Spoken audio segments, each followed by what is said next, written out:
welcome. I'm so glad that you're here to join us today. This is our Yale Global Executive Leadership Application FAQs webinar. My name is Kristen Sorick-West, and I'm the Director of Marketing here at Yale School of Management Executive Education. With me today on the call is Joanne Legler, Exec Ed's Senior Director of Learning Partnerships, as well as Jamie Willardson, Exec Ed's Registrar and Associate Director of Learning Operations. At Exec Ed, Joanne is a wonderful advisor, often the first person prospective participants speak with to learn about our programs and understand if they're a good fit. Jamie helps participants prepare to attend programs by sharing important logistical information, providing critical updates, and answering questions about attending a program. Jamie and Joanne are intimately familiar with the YGELP application and are here to share with all of you all of their insights. Welcome, Jamie and Joanne. It's good to have you. Thanks, Kristen. Thanks for having us. Thanks for allowing us the opportunity to talk more about YGELP. We are here today, as we just said, to talk about YGELP. And we're specifically going to talk about the application process and components of the application. So we'll begin by sharing a brief review of YGELP as a program. You'll hear us refer to YGELP as a program that you'll hear the acronym quite frequently because Yale Global Executive Leadership Program is a mouthful to say time and time again. So we will abbreviate it to YGELP. So we'll begin with a brief overview of YGELP, then move on to reviewing the application process and timeline, as well as components of the application. We'll also share some helpful guidance on preparing to attend the program, and then before opening up the webinar to questions and final advice, we will share some next steps when it comes to completing and submitting your application. So our team here is moderating the chat and Q&A. Please send us questions as they come up. We do have time reserved at the end to answer all questions, hopefully, but we do want you to submit your questions along the way. We have the ability to answer them in the chat, answer them in the Q&A, answer them live. So please send them our way. A few housekeeping items before I pass the mic over to Joanne. We encourage you to make this time a discussion. So as I just said, please submit your questions. If you have them, it's pretty common that if you have a question, someone else on the call has something very similar in mind. And then we are in fact recording this webinar. So while we will be distributing the recording afterwards, we will not be distributing the slides. So without further ado, please welcome Jamie and Joanne. Joanne, you're up. Oh, Joanne, I'm so sorry, but I cannot hear you. Could you see if you're muted? Because I was on mute. Yes, thank you very much. It's my first time doing the webinar, so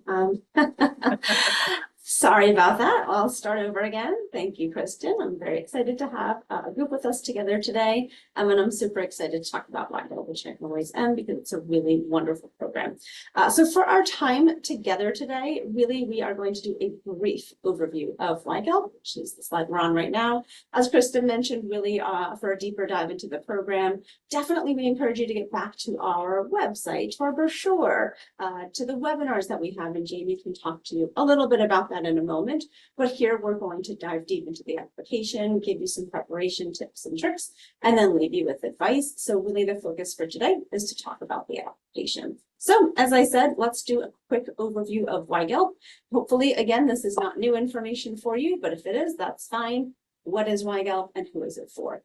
YGELP is truly designed for our proven business leaders, for those with titles that suggest that they are either in or on their way into something that looks like a C-suite. So maybe that means you have a C title, maybe that means you have a title that's sort of something close to it, or perhaps you are preparing yourself as part of a succession plan to be in a position that would put you at the very top levels of leadership moving forward.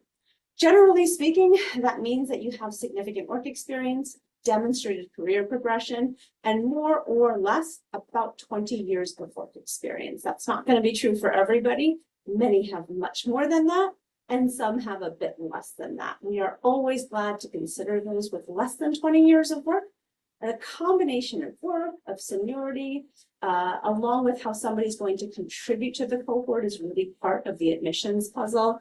These are the professionals with really key responsibilities for leadership, the direction of a company, and a really strong aspiration, again, to sort of lead the organization from the top and hopefully striving to make a really lasting impact and leave that kind of legacy.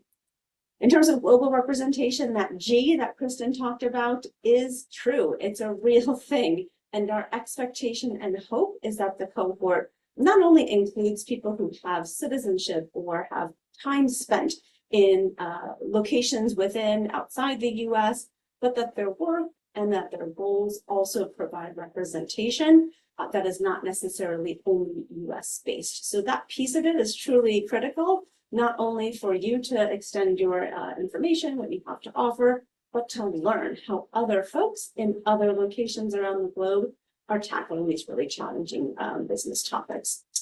For each of our cohorts, we are aiming for about 40 participants. Our current cohort has 37, so that's right at the mark for what we think makes a great cohort. The cohort of this size, 35 to 40 people, really offers a diversity of backgrounds and experiences that you're looking for, but it's really intimate enough to be able to provide you with a really tight-knit group, a tight-knit community. This is a network of peers. Oftentimes people will say part of their attraction to the program is to find this network of like-minded peers.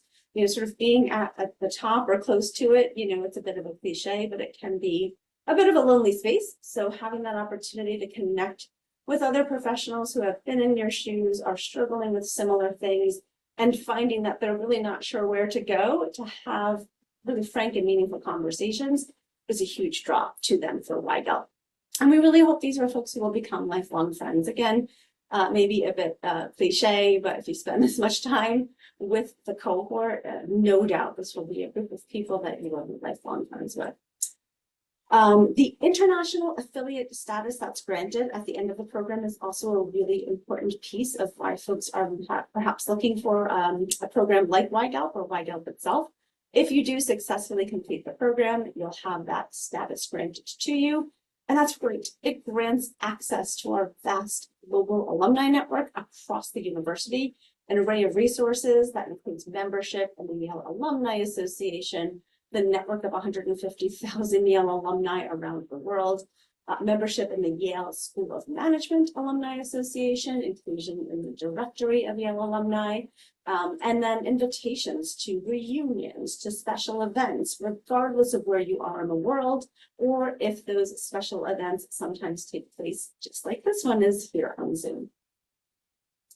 So YGELP is an in-person and on-campus program. So what you'll notice, Kristen, if you don't mind hitting that button, thanks, is the delivery is here. So we hope that you will be excited by the opportunity that you have to be part of our campus community for the 5 weeks that you're with us. If you don't think you can be here for 5 weeks, then I'd encourage you to come chat with us and see, you know, what we could do to maybe get you into another cohort. But this is a critical piece of having the experience that we intend you to have. So 5 weeks in person and on campus. In between our modules on a monthly basis, we will also meet via Zoom virtually. And that's an opportunity just to bring the cohort together. Again, this network of peers are people you're going to miss in between sessions. So it's a really great chance to come together once a month to check in with one another. And perhaps just as importantly, if not more so, connect with our faculty director. And oftentimes these monthly meetings revolve around hot topics, things that are of importance either in the global space or perhaps for those that are in our program. Maybe we'll have a guest speaker. Our last monthly meeting took place the day after the US election, so really lively discussions there from the global cohort. And it's just been a pleasure to connect with everybody outside of the in-person on-campus meetings. We do miss each other during that time. And then finally, the dates are here. They are fixed. They are what they are. And so we really encourage you to take a look at these dates and make sure that they all due respect. It's not going to be the kind of thing where we can say, oh, well, sorry, you can't make it, you know, but still come along. It's critical that these dates do work for you, and do think about things outside of just work. Can you take a look at your family or personal calendar to make sure that we don't have weddings and graduations, and we'll talk about this more in a moment, but the dates are here. We'll start with a virtual orientation in March, which is always a fun way to get to know each other just before we meet in person in April. We'll be together for Module 1 for 2 weeks, and that's pretty much all day, every day for 2 straight weeks. So as you can tell, this is a great way to bond really quickly. And then we'll do that again in October. And then finally, we'll finish with 1 final week in December. And then, like I mentioned, we'll have the monthly virtual meetings. And at the end of December, you will get your certificate. We'll have a lovely dinner and ceremony and then send you off to whatever it is that you've missed out on for the last 8 months or so. So those are the things that I think that are really critical to know from a pretty sort of large overview. Beyond that, I think it might be important for you to really think about the pillars that are part of the curriculum. This curriculum is divided into these 3 pillars. I won't read them for you. You can see them here, but the content really revolves and evolves revolves around these things and evolves with the needs of our community, of just, again, the global business landscape, to remain relevant and compelling. It's not fixed necessarily from one year to another, and it's really going to depend on how we can best give you the information that reflects what you most need to know to be that global leader. Sometimes we have things that just stick right in our leadership component.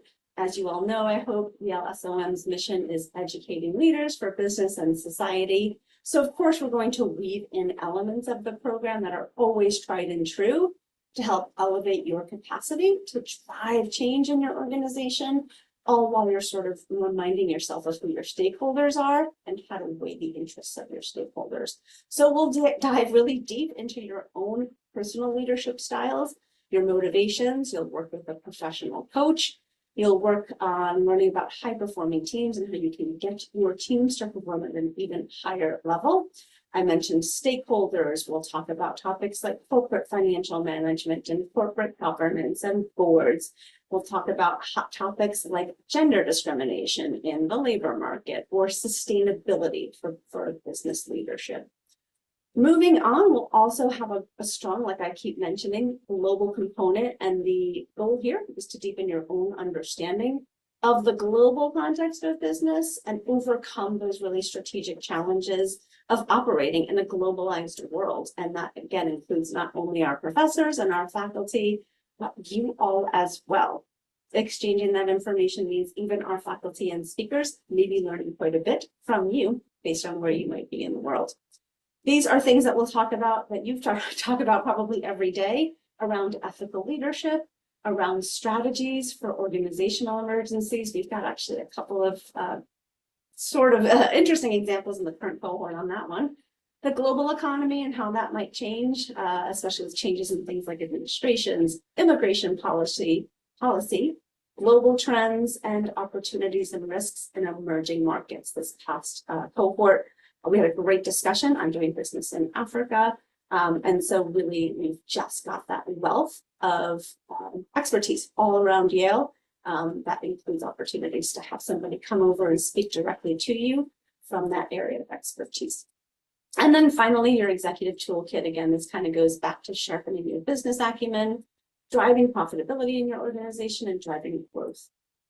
Those are, again, sort of tried and true topics on decision-making, on creativity, on leadership and resilience and digital transformation. We had 2 super great sessions on AI in this past session.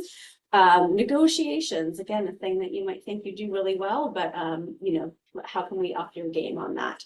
How to network, how to have an effective executive voice and presence, and we bring in experts, including those from the Yale School of Drama, to come in and speak to you specifically about how you can elevate your personal presence.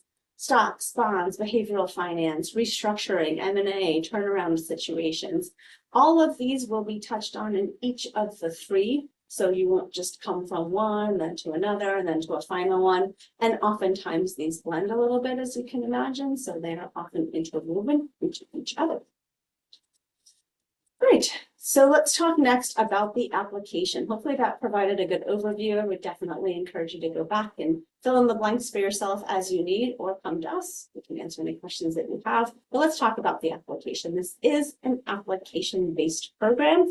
And the reason for that is we do need to make sure we're bringing in a cohort of peers, folks who are, again, sort of struggling through, getting excited by, and reveling in the success of those top C-level or approaching C-level positions in those companies. So it's our job to sort of craft that and bring in a cohort of peers.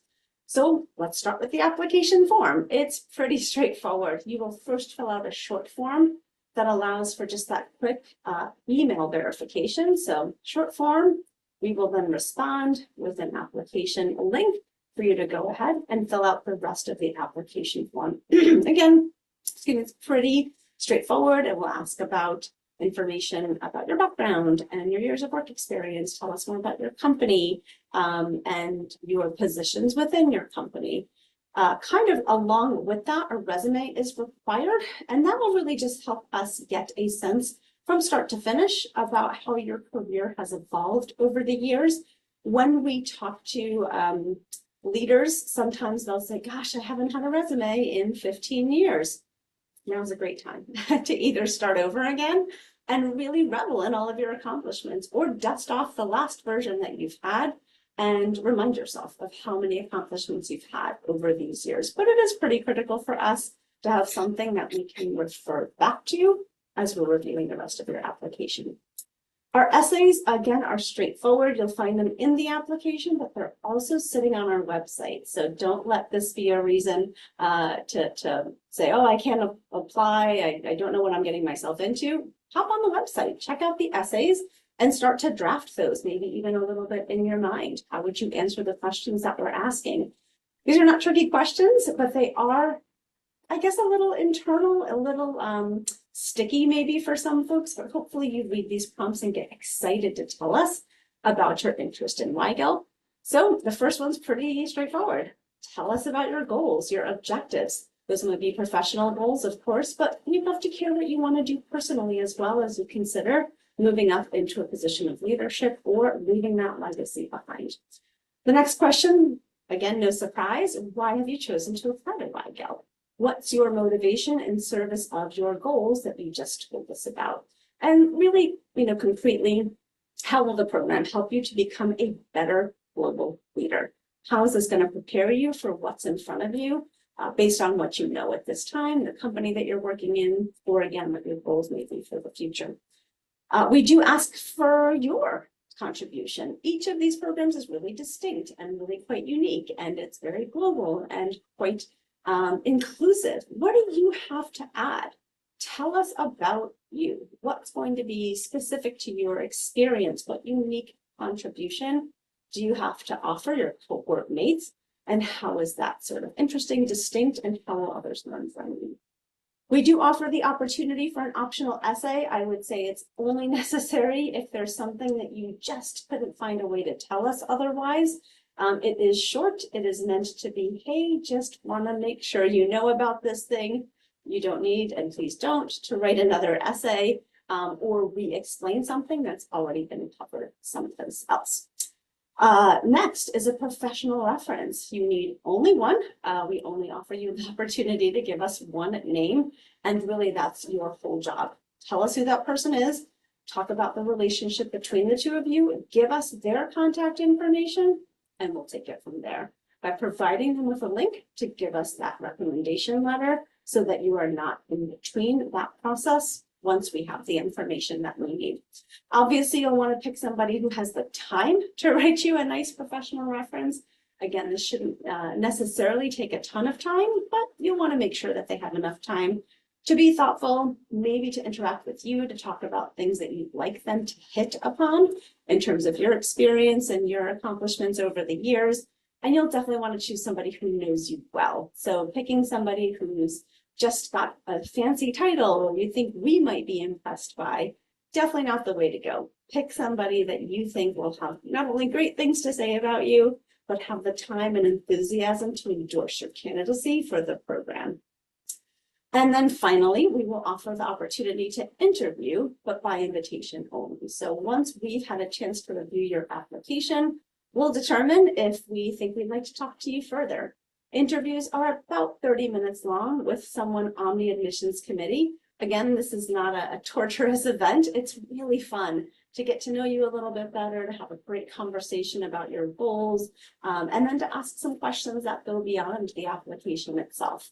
It's also your opportunity to ask us some questions. And so that's a great chance to really dig into us and say, hey, I didn't see this on the website, or I really want to dig into this aspect of the program.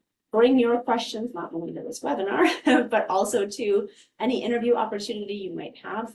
And the goal here is to have a back and forth conversation. So those are the application components, probably making it sound like it's a lot longer and maybe a little bit more difficult than it is. I promise you this is not meant to be arduous, but it is meant to be thoughtful. And then I'll talk just a little bit about what's next or what's coming up next. Our process, again, pretty straightforward. Your application submission will come to us in the admissions committee.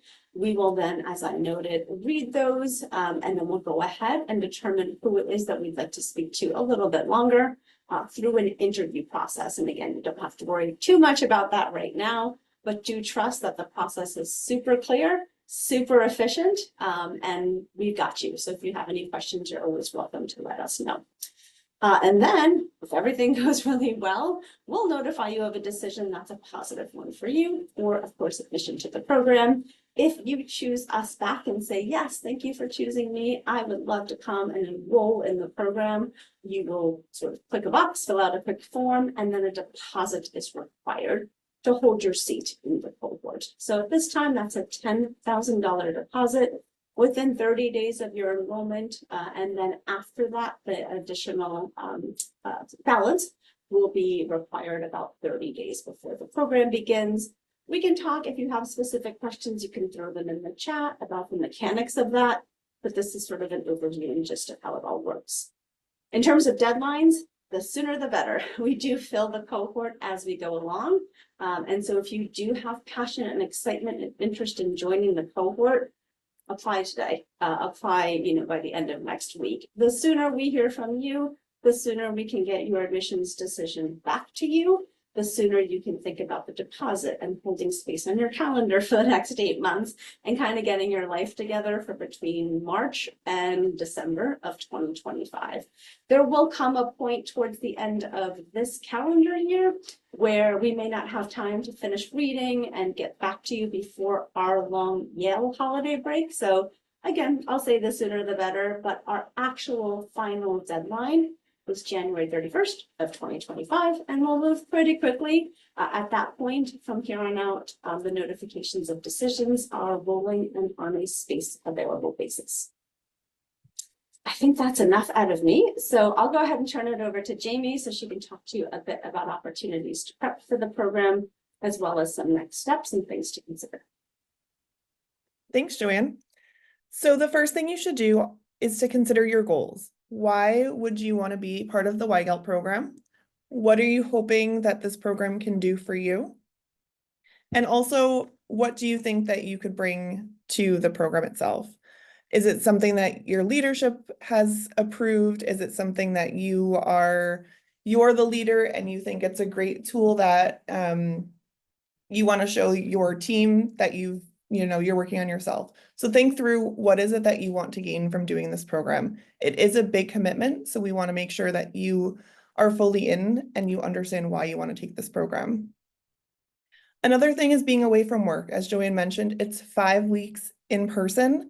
We do space it out so that it's 2-week modules and then a final week at the end, but it is a long time to be away. So do you have a plan in place? Is there support from your team around you? Will somebody be able to step in and take care of things that may be really urgent that can't wait for you to be out of the office? We want to make sure that you're dedicated when you're here. Yes, things happen and pop up, but it's really important to be committed once you're on campus. Time away from home. So again, it's not just leaving colleagues and your team, but making sure that you've planned out graduations, weddings, events, special things that might pop up. We want to make sure that you have the support so that you can also be away from the people that you love and care about.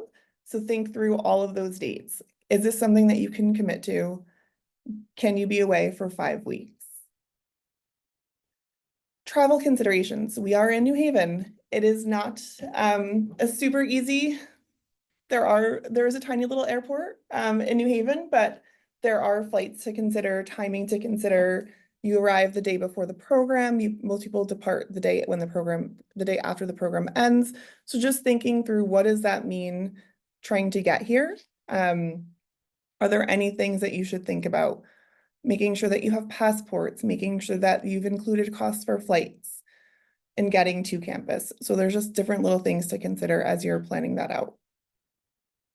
And then finally, financing YGELP.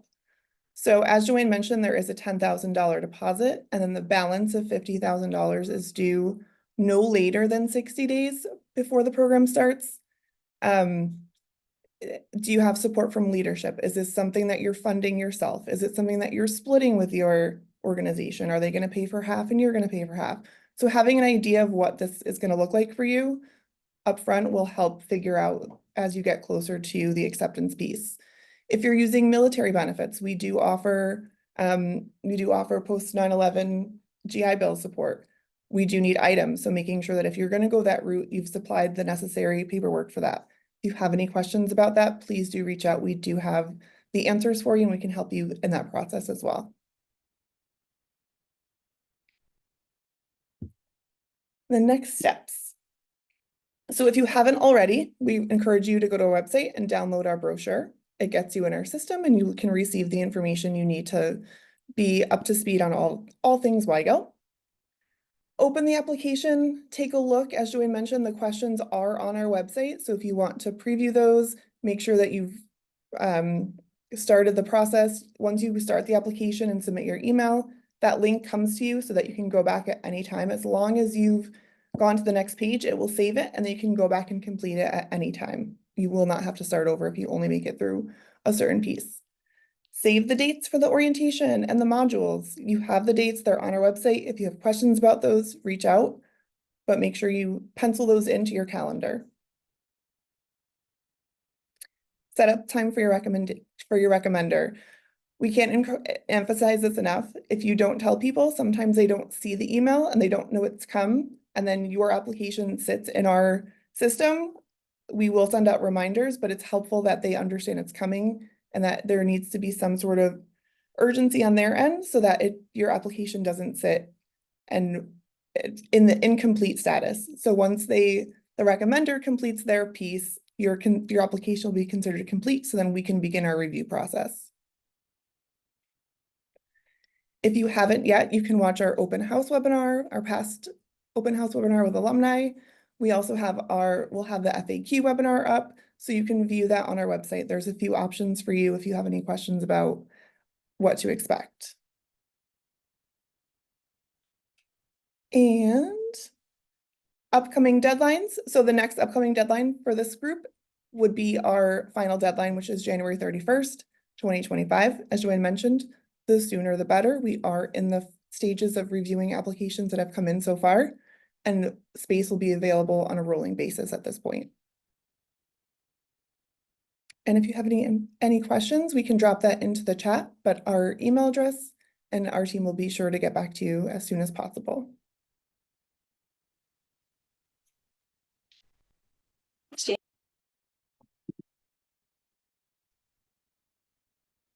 All right. Does anyone have any questions? Oh, Joanne, there you go. Sorry. Yeah, no problem. So I don't see any questions on the chat or the Q&A. Don't be shy. If you have them, here's the time to ask. But we get questions all the time from those in our email or from our forums or in person. And so one of the questions that we get, Jamie, is about scholarships, about discounts, and we kind of just came off the conversation about payment. So can we just kind of clear that up for folks in case there are questions about how people finance the program? Sure. So YGELP does not offer any scholarships or discounts. So the program is the price. There are currently no opportunities for any scholarships or discounts. Pretty straightforward, thank you. Kristen, if you don't mind, are you able to check the chat for us and see if there's anything? I don't see anything in there, but I also wonder if you could just throw into the chat for us if you have a moment, maybe when we get to the end of this section, or Jamie, maybe if you can, our application URL and also the email that Jamie mentioned. For some reason, I'm not able to get in there. But in the meantime, Jamie, one of the other questions that I always get is everyone in the cohort truly a CEO or at the C level? And I would say no, and that's not necessarily a bad thing. So my answer to that question is always most of the time, but C level is different in every organization. Some of our CEOs are actually entrepreneurs and thus owners and founders of their own organizations. And so, yeah, it might not be a sort of formal C title, but they're doing the work. It just doesn't exist in their organizations. So, and then of course, others are aspiring to that highest level of leadership. So would you say anything different, or does that kind of cover it for you too? No, I think that covers it. And to go back to an earlier comment you said too, is the average work experience is 20 years. However, we have people that are a little bit under and definitely over. And I think it all comes down to what experiences you've had, and not necessarily it has to be, it has to be 20 years, it has to be this, it has to be that. So I think, again, just thinking about it generally, it can be around 20 years and it can be C level and or some other opportunities. So there's definitely flexibility, and we look at a lot of the application questions, your resume, and all of those pieces are really important for us to get a full picture. Yeah, and Jamie, in the Q&A, somebody's asking, thanks for your question. If folks aren't there yet, do we have other programs? And the short answer is yes. So feel free to contact us, let us know what you are looking for. We do have programs for those just starting their leadership journey or their actual professional journey. So YGELP is very specific to this sort of time in one's career, but we have a number of wonderful programs in our open enrollment portfolio. And then I'd love to answer the question, Jamie, that you see there from Lucas, I think, is what's the percentage of non-US participants? And we can really only speak to, it's probably most appropriate to speak to this current cohort, which is very global. And in fact, 51% of our 37 cohort members hail from, meaning that they have citizenship in countries outside of the US. That means they may have citizenship somewhere and somewhere, but each of those things is not the US. Some of our US citizens, though, do have citizenship elsewhere as well. But the short answer to that question is, in this particular cohort, just over half are non-US citizens, and they are coming from everywhere. And Jamie, I'll probably forget one or two. Australia, Malaysia, China, India, Latvia, Germany, Spain, Brazil. I don't have any Canadians, I don't think, in this group, but I mean, even in a group of 37, that's a really nice representation of sort of the entirety of the globe. So for us, again, this is a critical component of putting a group together. And I think it's a really powerful statement about how global business is and how important being a global leader is to be successful. Even if you think you have a small company, or you come from, this corner of the world, everything's global. Jamie, I have probably one or two more that often come up for me, and I think probably either one of us can answer, but what would you say are industries that are most represented in the cohort? Is there, sometimes I'll get the question of, oh gosh, is everybody in finance? Is everybody a former consultant? Based on applications you might have read over the years, how would you answer that one? I would say it varies so much. I'm trying to think if there's one that stood out. Yeah. To me, it's super diverse. Yeah, I think the last cohort we read a lot of applications. People were in the finance industry, but not necessarily doing finance as their job. Mm-hmm. But like this year, I think about people who are in media. Yeah, we've got 2 higher ed leaders. We've got somebody who's running an energy company. We've got somebody who's running a medical school. So I don't know. The answer to me is it's as diverse as I think global business is. not Yeah. everybody is coming from just one space. So Yeah. I know we probably only have about 5-7 more minutes. And so I'll have one more question and then I'll ask the group again if there are questions. And if not, we'll just move along. But one I just noticed that I do get quite a bit, and I'm sure that you do too. The sort of homework that's required for our cohort to produce both before the program, in between the modules, and during the module itself. So, you talked a lot about like, you better be serious about this because it is immersive and time consuming. And so what is expected in between and then the 2 weeks that they're here as well? What would you say to that one? Yeah, so prior to the program kicking off in module 1, there's an assessment that needs to be completed. It does have a longer lead time, so we do give people plenty of time to work on it. And then there'll be cases and readings that faculty think are relevant to their sessions.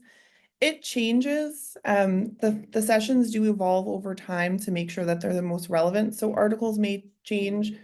A lot of stuff is given with enough time if it's required to be prepared to show up to class having read that.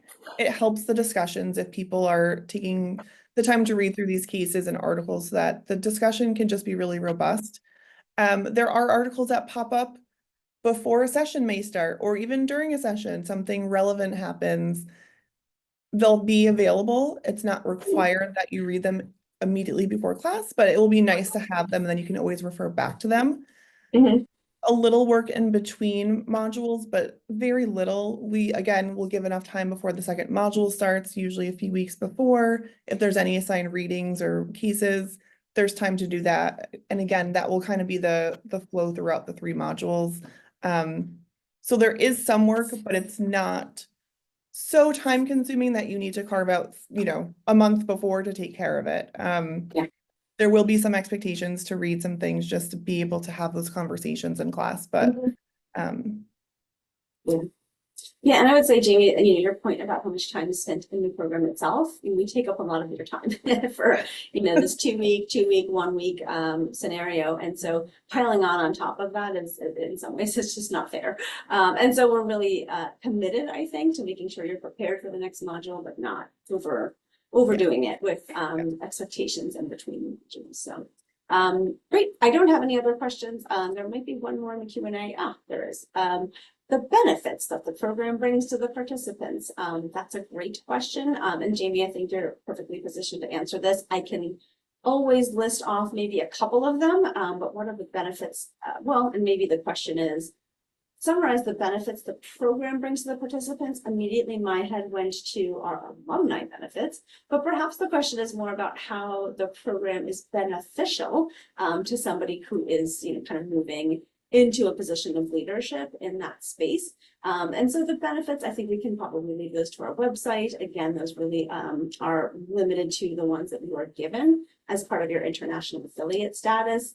I would say the benefits for any leader is confidence. I'd give that one a big thumbs up, because so many of our C-level folks are coming to us just kind of having done the job and what's expected of them, but maybe they're doing it in a bit of a bubble, or perhaps they're doing it in what feels like a lonely place. And so having that confidence that you have this group of advisors, I'd say another huge benefit is that network, and those two things kind of go hand in hand.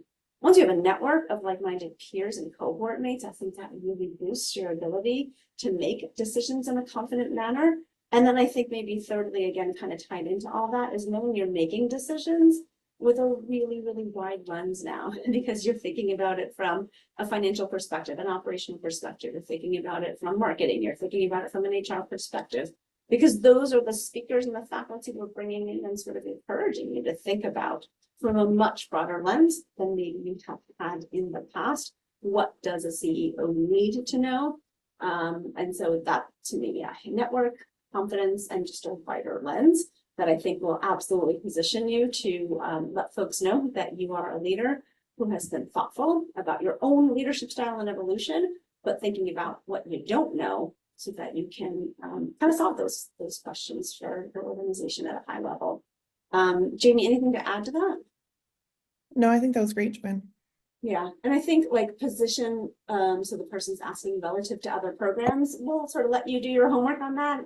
It's really for us here today to talk about YGELP, and what we have to offer. There are wonderful, amazing programs out there. We're but one of them.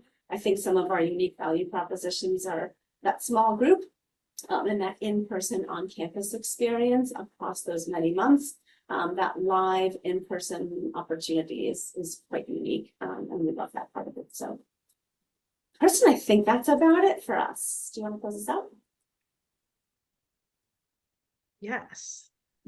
Thank you all for bearing with me as I navigate the show controls of our PowerPoint presentation. And thank you also all for your time spent with us today. We're so grateful that you were able to attend and ask so many lovely questions. We really look forward to hearing from you.